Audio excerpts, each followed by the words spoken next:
It was at a separate town hall in Minnesota last night where this moment happened to Congresswoman Ilhan Omar.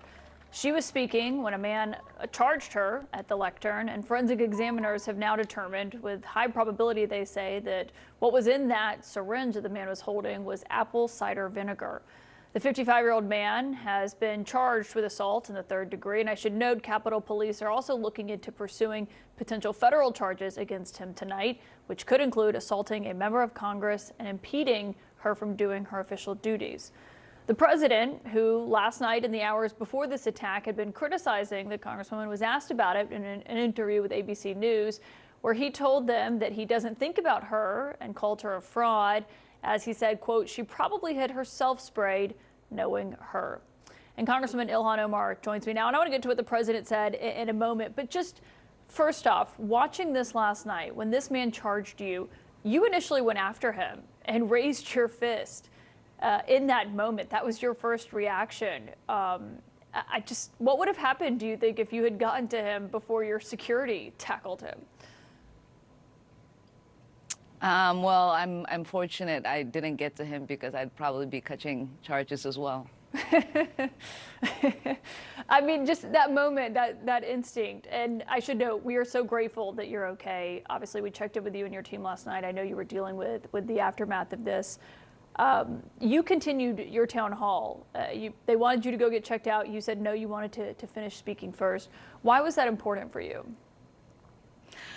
Well, you know, I realized a long time ago that whether it is the president's dangerous rhetoric, whether it is the death threats that I get, whether it is the right-wing vitriol, or this man attacking me last night, their ultimate goal is to stop me from being a public servant, from serving my constituents with the dignity and the honor that they deserve.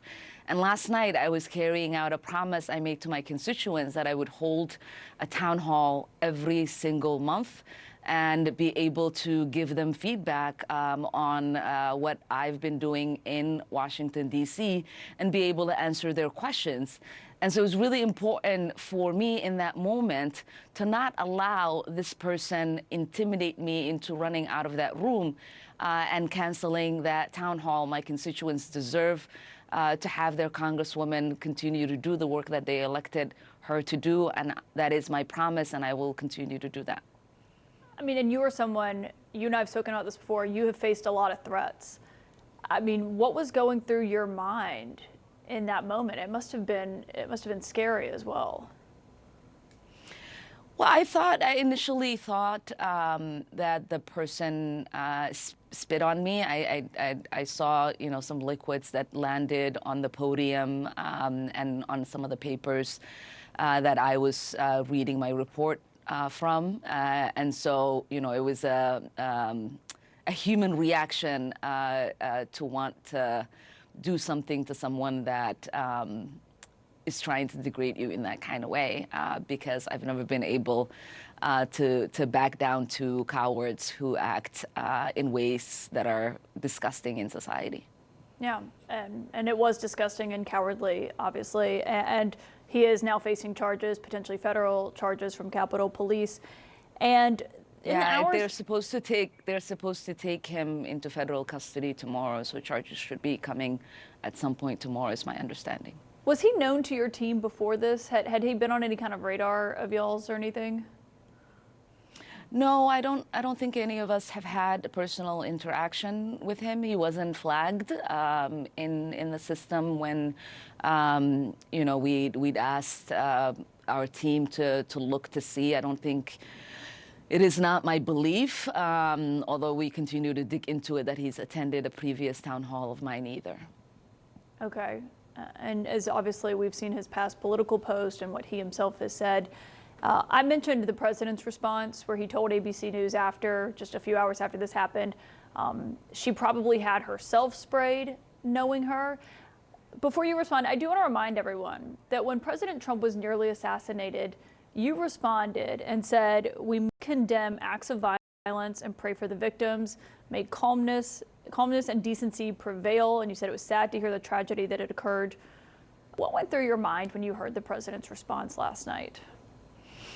Well, the difference between the president and I is that I was raised to be a decent human being, and my faith teaches me to have compassion. And he lacks both of those things.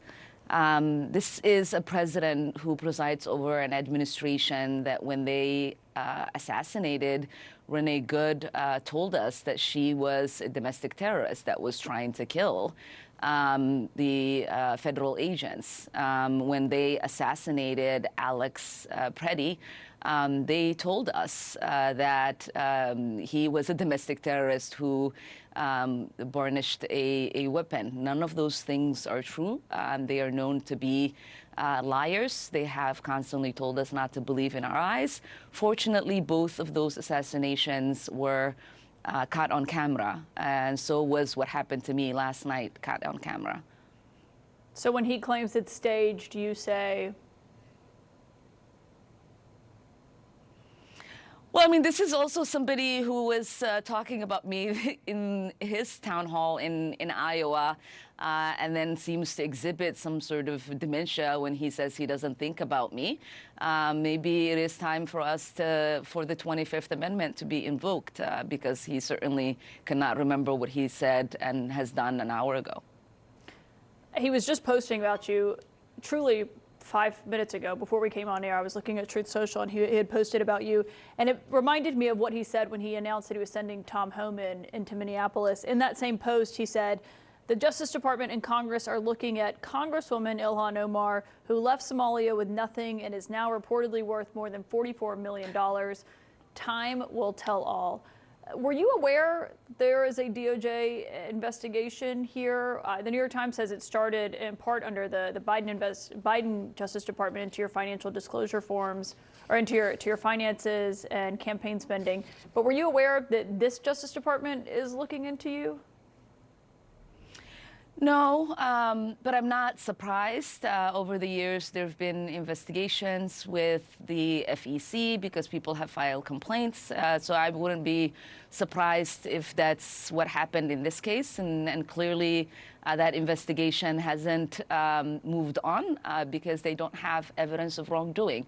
And so I know that there's always been an attempt to smear my character, to smear the character of the community that I ethnically belong to.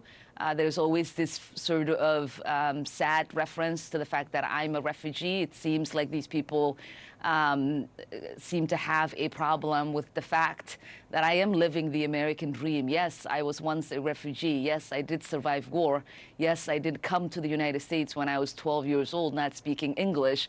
But I did make it to the United States of Congress, representing our country, helping write the laws of this country and helping appropriate the resources that are utilized by all Americans. So yes, that is the American dream. They do not believe that the American dream is possible. And I think the fact that I'm a visible representation of that American dream pisses them off. Congresswoman Ilhan Omar, thank you for joining us tonight. And we are so glad that you're safe after what happened last night. So really appreciate your time tonight. Thank you. Appreciate it.